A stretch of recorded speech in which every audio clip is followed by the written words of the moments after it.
Hi, everyone, and thank you for joining us. And thank you for joining us for a new kind of campus tour. My name is Jessica, and I am here today to facilitate this tour. Before we begin, I'd like to share a few Zoom housekeeping tips for those of you who might be new to the Zoom platform. Throughout this presentation, we do ask that you are asking questions, stay engaged with us, and you can do this through the Q&A box, which is actually located at the bottom of your screen. So if you use your mouse, you'll be able to move over it and you'll find that Q&A box, and that is where you can chat with us. If you have any issues with video or audio, please feel free to also submit a question into this box, and we can help troubleshoot throughout the presentation as well. You can also arrange your screen any way that you want to, or any way that works best for you.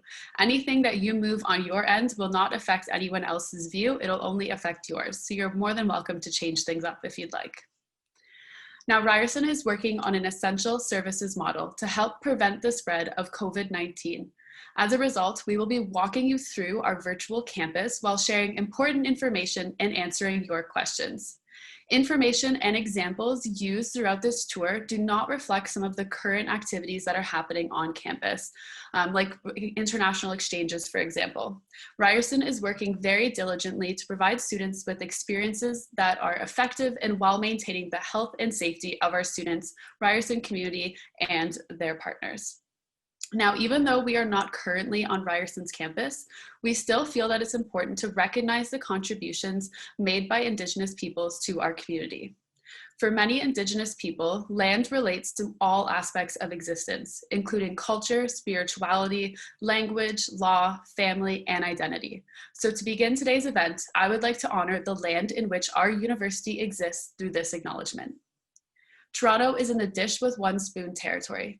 The Dish with One Spoon is a treaty between the Anishinaabes, Mississaugas, and Haudenosaunee that bound them to share the territory and protect the land. Subsequent Indigenous nations and peoples, Europeans, and all newcomers have been invited into this treaty in the spirit of peace, friendship, and respect.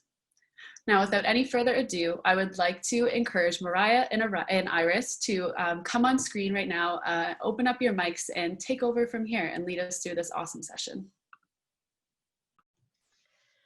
Thanks so much, Jess. Iris, if you want to start by introducing yourself.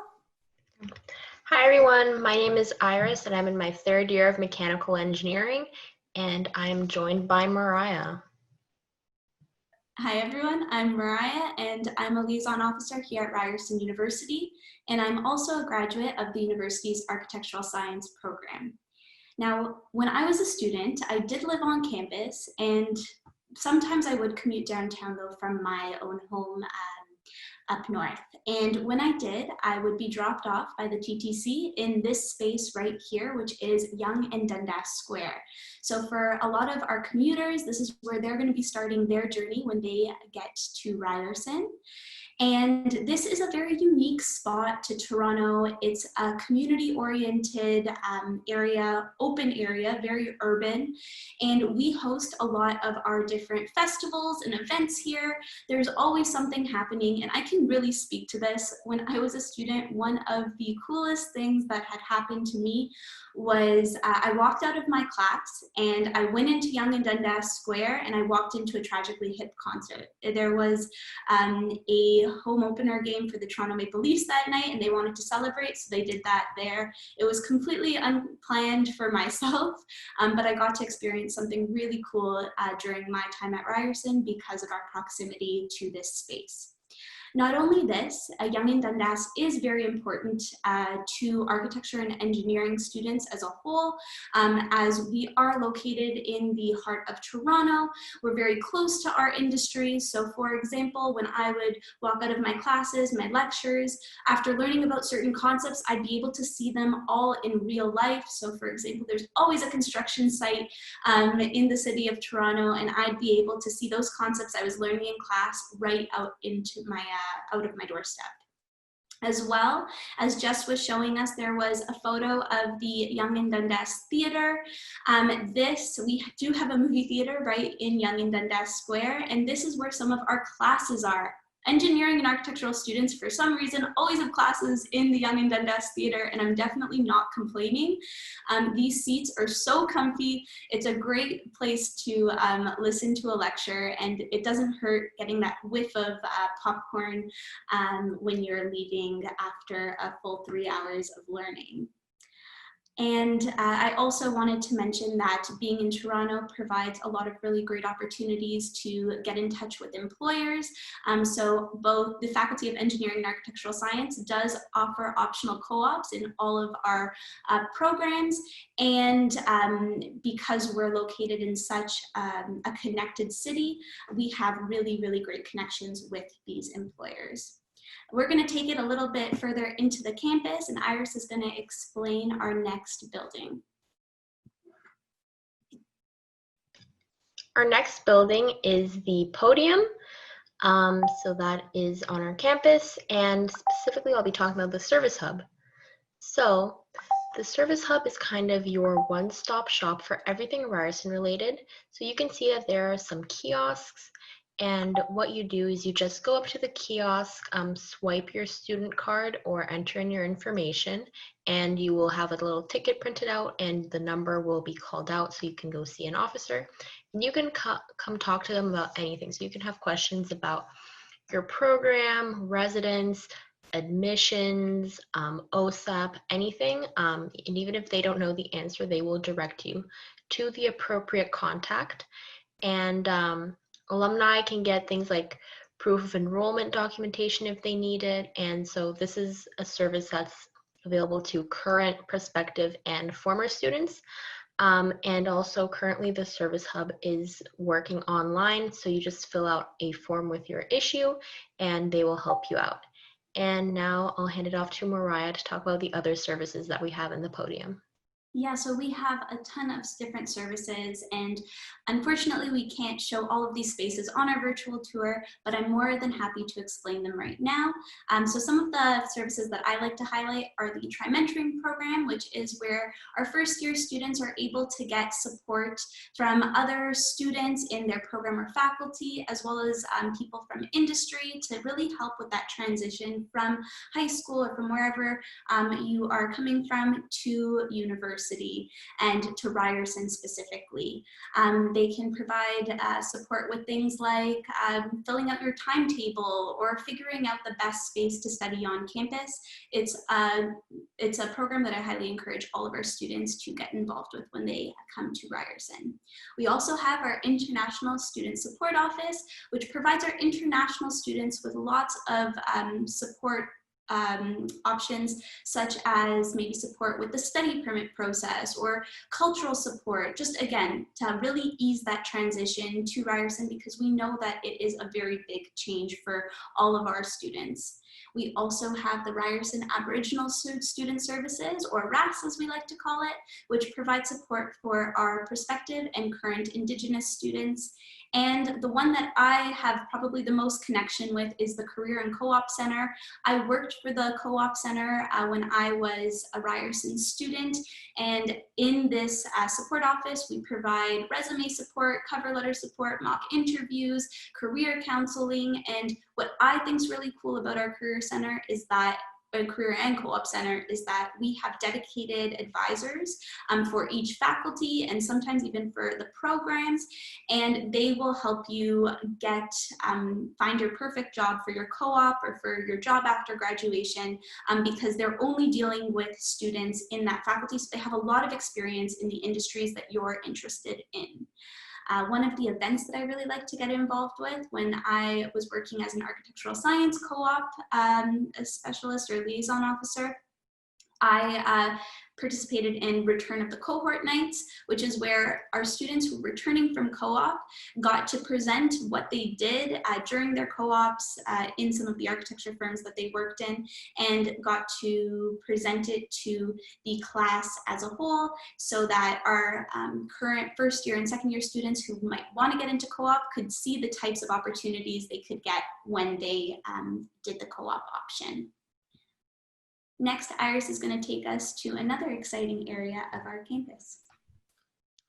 So this is the Center for Urban Innovation. It's on Girard, And this building isn't used for any classes, labs, or tutorials. It's just used as a research space for things like problem solving, and that's specifically for issues like clean energy, water management, waste management, and urban infrastructure. So as you can see, it's a very nice building. So when eventually campus opens up, I really recommend that you take a look inside because it's just very nice. It used to be an old pharmacy school. So this is where we house the Center for Urban Energy and the Ryerson Urban Water Center. And there are a variety of labs used for research, as I mentioned. So there's a data analytics lab, food research, there's an innovation for transportation lab, nutrition discovery, and smart urban infrastructure. And actually last September, I participated in the Clean Energy Zone Sustainability Design Challenge in this building. And this was just a case competition, and my group was tasked with finding a solution to bring energy, renewable energy specifically to specifically heating to a remote Indigenous community in Ontario, because they didn't have a proper electrical and heating system, and also for water. So we just created an HVAC system. So that was a very interesting experience that I had. And our next stop is the Kerr Hall Quad, and this is just south of the Center for Urban Innovation, so on the other side of Gerrard. So Kerr Hall Quad is sort of the heart of Ryerson's campus. Everything kind of expands out from there. So this is where Ryerson Engineering has Bug Push every March. So Bug Push is a really fun event where we push around a restored Volkswagen Bug around the quad for 24 hours to raise money for Sick Kids Hospital. So for every lap around the quad, the university donates a certain amount, and we also generate additional donations through merch sales and other events that we have running alongside of it. And this year, Bug Push was virtual, unfortunately, due to the pandemic. But we were actually still able to exceed our donation goal of $3,000, which was amazing. And of course, that obviously meant that orientation was virtual this year instead of in person. And I'm actually an engineering orientation leader, and I can tell you that it was a very good experience. We still had lots of events. I was still able to bond with the first years, and it was actually amazing seeing that the first years actually were able to have the same sort of bonding that they would with an in-person frosh. So it's just great to see that everyone's sort of adapting to the online environment, because we are in this situation indefinitely. And then back to sort of talking about the quad. This is our largest green space, and Wi-Fi does extend out onto it, so you can do homework and things like that. And then Kerr Hall surrounds it. It is a multi-purpose building, and you will always have classes in there, regardless of your discipline, and other programs will have classes in there as well. And Kerr Hall South is where we house our Department of Chemical Engineering. And Mariah, do you have anything to add? Yeah, so the quad was actually one of my favorite spaces on campus. As Iris mentioned, Wi-Fi does extend to the quad. So when I was a student, I would always be out, well, when the weather was nice, I would be out and reading or studying in a really naturistic space, which kind of leads me to my next space, which is the green roof on top of our engineering building. So we're gonna travel there, and might I just add, this is very exclusive to our guided virtual tour. You won't be able to see this space on a usual tour. This green space and this green roof started as a student-led initiative from our students in the nutrition and food program here at Ryerson. It's a 1.2 acre farm on top of Ryerson's engineering and computing building, and produces over 9,000 pounds of produce and over 66 pounds of honey. We have 3 beehives as well on this roof. And the produce is sold at our Ryerson's Farmers Market, which is held during the summer months. One of the memories that I have from the green roof although I didn't get involved with being a volunteer who helped maybe select the crops, I did take an urban agriculture sustainability course in my 4th year of architecture. And we got to explore this as a way that there is urban agriculture in the city. And by the end of the tour, they even gave us a little vegetable. I happened to get a really hot pepper that, for whatever reason, I used on some nachos that very night. And trust me when I say these are high quality produce, vegetables, fruits, whatever that are being picked from this farm. It was very, very, very spicy, and I drank a lot of milk that night. So high quality food produced in a very urban environment. Next, we're going to be going into the engineering building, and of course I will let Iris take over because she is the expert. Okay, so that's the engineering building on the southeast corner. So despite the name, not all engineering classes are held here, and also it's not exclusive to engineering students. So that just means that the lecture halls will be used by other programs outside of the program and the faculty. And we have a lot of interesting labs here. So first of all, your first year programming course has a lab component that will be in this building. And this actually right here is the concrete lab for civil engineering students. So they just use it to make concrete samples. You can see various mixers and other tools.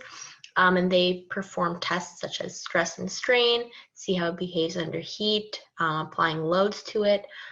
This is also used by some of our design teams like Concrete Canoe and Concrete Toboggan to make the concrete for their projects. Just down the hall is the Aerospace Materials and Engineering Structures facility. So that is for aerospace students. Unfortunately, we don't have an image, I believe, but it's just a very interesting facility that is used to test and make model aircraft prototypes.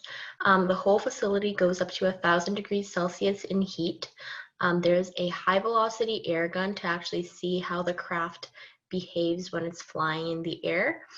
And similar to the concrete lab, there's also stress and strain analyses performed. Some other labs that we have are subsonic wind tunnels and a retractable roof. Again, that's for aerospace students. There is a robotics and mechatronics lab for our mechanical engineering students specializing in mechatronics. And there's also a biotech lab for biomedical students. And Ryerson Engineering has co-op available after your 3rd year, but co-op is mandatory for chemical engineering, and that program is 5 years because of how the work and study terms are split. And another lab that if you ever take any electric circuits courses, those labs are on the 3rd floor, and those are just hardware labs. So you actually get to practice building and manipulating circuits to get certain values to make lights turn on, things like that. And I'm going to hand it off to Mariah to add what her experience was in this building. Yeah, so I used to get involved with the Ryerson Engineering Day, and basically during this day we'd have our 4th year students display their capstone projects all throughout the building. We'd have faculty members come in and view our students' projects. We'd also have industry professionals come in and see their potential hirees out of their graduation.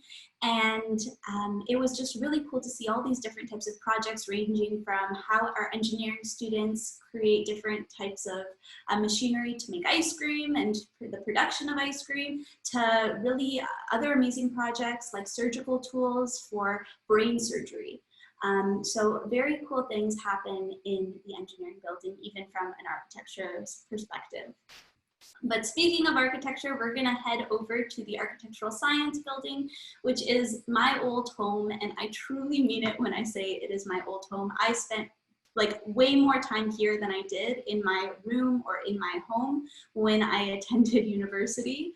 and that's not an exaggeration. The Architectural Science program here at Ryerson is the largest pre-professional program for architecture in Canada. And in this program, students really will get a well-rounded education. You're learning more than just design. You're learning about designing really creative things, but then you're able to detail and deliver a really beautiful project.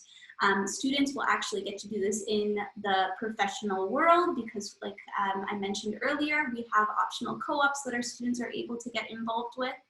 And just before this panel right over here, I'd like to switch it back to the CAD lab. So this is our computer program, our computer lab. And our computers are refreshed every single year to have industry-ready software. Students get free access to all of these programs, as well as they'll still get access to all of these programs for free now while they're doing their virtual learning. So like I said, so working from home won't be an issue. And students, like I mentioned, spend a lot of time at the school. The building is open 24/7 and it is never empty. Maybe right now it's empty, but in a regular year, it's definitely not. Students use the CAD lab, like I said, because it has relevant, up-to-date software. You're using programs like Revit, AutoCAD, Adobe Creative Suite, Rhino, 3ds Max, and so much more. It's a really great space as well for collaboration. You'll see in this photo, lots of students are working in pairs or together. And to be honest, my experience, I would work on projects with some of my closest friends in this space. We'd always try to get to the back of the CAD lab because the back, you could kind of create your own little cave and just really dive deep into those really long projects. As a fun fact as well, you'll see on the ceiling, we have a lot of exposed systems, and this is because we learn, as I mentioned, about more than just delivering beautiful designs. We actually learn how things work, like HVAC, plumbing, lighting, and so our students are able to visualize all of that in a lot of the spaces that they are working in. And then if we go to the workshop, before we dive too deep into the workshop, I do want to mention that we have studios for 9 hours each week. In these studios, we have a ratio of 1 professor to 15 students. So you're really getting that really amazing learning. And again, this is still happening in a virtual environment. This space is our workshop where students are able to create their models for their project, as well as work on some extracurricular activities. To be very honest with you, I was never really great with my hands, but in my 4th year, I decided to boost up my skills, and I was really happy that I did that. There are so many tools that I was able to use, such as CNC machines, which is that machinery that we just passed by right over here. We have laser cutters, we have 3D printers, and we even have a robotic arm now. Plus, as you can see through this panel, there's a lot of regular workshop tools that you can think of. So I learned to use things like the table saw, sanding devices, and even a vacuum form. The staff who work at the shop, shout out to Jason and Jordan, they are instrumental in helping our students really bring their ideas to reality. Our students work on really cool projects such as like the Winter Stations competition where we've won multiple times. We've produced night market carts, we've produced parklets for the city of Toronto as well. Our most notable is probably the Nuit Blanche installations that our students get to design. We have a class called Digital Tools where even myself who took this class, I got to build a prototype, and we did not submit it to Nuit Blanche during our years. We plan to in the future, we just haven't had the time to just yet. But basically each year our students get chosen to display one of their installations in the largest all-night citywide galleries in Toronto. And we can move on to our next space now with Iris. Okay, so our next stop is the Student Learning Center, or the SLC for short.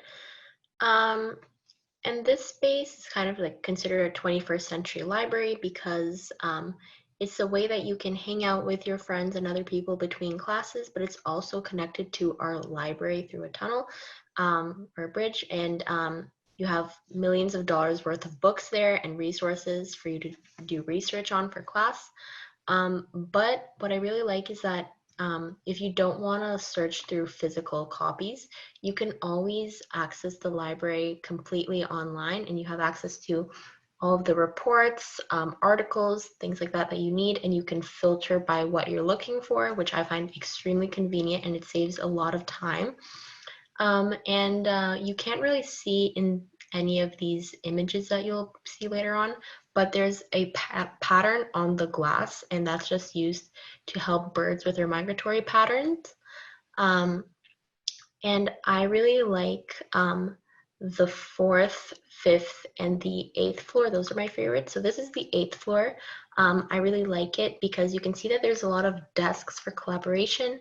And if you like do a panorama of it, you can see that there's also collaborative group work rooms right over there that you can book out. And there's like televisions and HDMI cables, things that really help you do group work.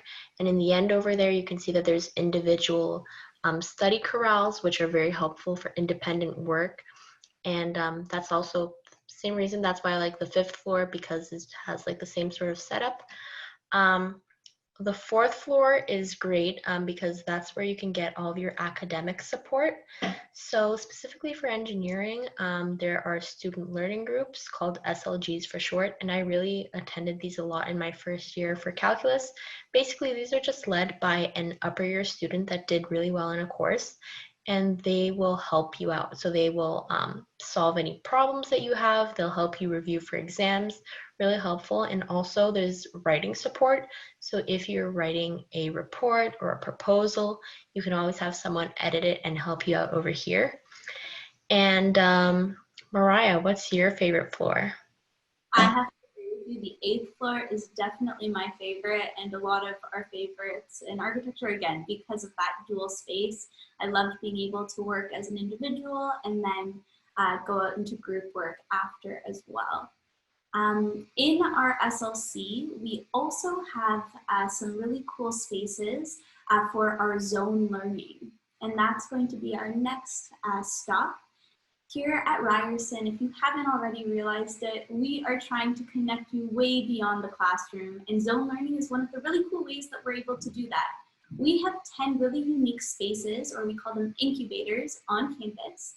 And to make it a little easier, I like describing this the same way I would describe a community greenhouse space. Community greenhouses are spaces where people who are interested in similar things, so they like gardening, go to, even though that they may want to plant different things. So these are things like different ideas. So similar to our greenhouses, our community members that are involved in each of these zones get to really grow their ideas in these spaces.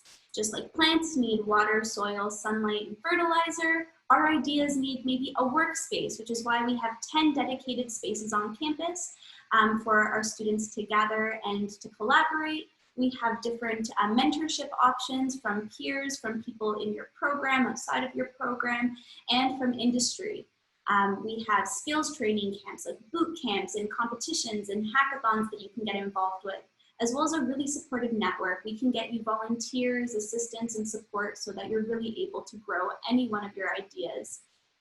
One of the spaces that we always like to talk about is our DMZ, our digital media zone, as we used to call it. It is our most prestigious zone. It's a top-ranked university incubator worldwide, and has been the incubator for startups like things like, if you've heard of Majuri Jewelry, Inkbox Tattoos. These companies were started here at Ryerson.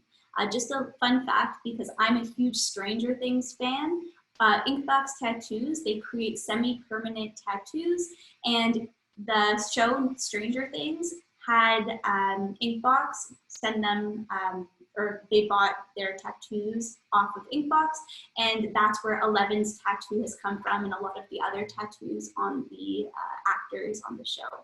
Iris, did you want to say anything about the zones? I just want to mention that it's a really great way for you to get involved if you have any potential startup ideas, and you should definitely take a look at all the other zones that we have, because you might find something that really pertains to your interests. So for example, I'm very interested in sustainability and clean and renewable energy. So maybe in my 4th year when I return from my internship, because I'm planning on doing co-op, maybe by then I will start a startup potentially with some other students once we've got enough industry knowledge. So you can definitely find ways that you can pursue your interests and passions. And if you do have an idea, I really encourage you to pursue it, because it's not going to be, it's easier for you to have access to these incubators as a student than as an outside party, because priority is given to students. That's awesome. Well, I hope all of you really enjoyed this tour. Thank you, Iris, for being such a great leader. And I'll hand it back to Jess. Awesome. Thank you so much to both of you. That was a lot of really great information, a lot of insight and knowledge into your experiences as students of the university. So thank you again for that. Before we end things off, and I do encourage anyone who has any remaining questions to please put them in the Q&A pod, because we will be shutting down soon, but we'll stay on until all the questions are answered. So encouraging you now to ask those questions if you have them. The other thing I really wanted to mention was that we are hosting another virtual open house in November. This is going to be across 2 weeks of November 9th and November 16th.